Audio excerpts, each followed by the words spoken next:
قضينا أنا وبجمعة في باريس 3 أشهر كانت كلها تشرد وتسكع وشطط.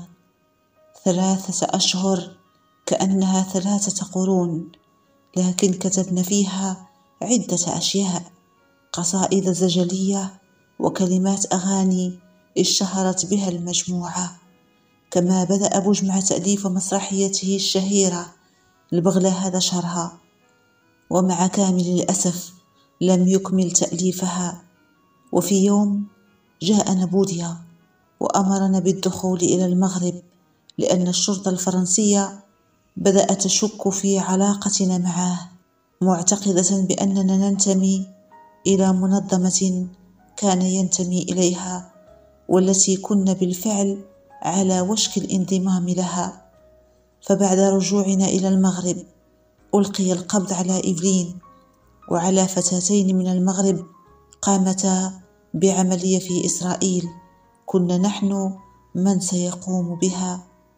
رجعنا إلى البلد الحبيب المغرب، رجعنا هاربين، لا مال لنا ولا أمتعة، اللهم بعد الفرنكات أعطاها لنا المرحوم بوديا، الذي قال لنا وهو يعانقنا مودعا: ثورة حتى النصر، لا تنسوا فلسطين.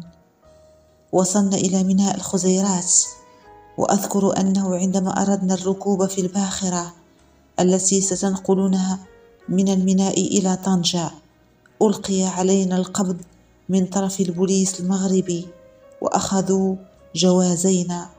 اعتقدنا أن ذلك له علاقة بهروبنا من فرنسا، لكن فوجئنا بأن السبب كان هو شعر رأسينا. وبعد بحث وأسئلة عرفوا بأننا ننتمي إلى فرقة المسرح البلدي، فسلموا لنا جوازينا، وقال لنا أحدهم: حسنها الغفلة.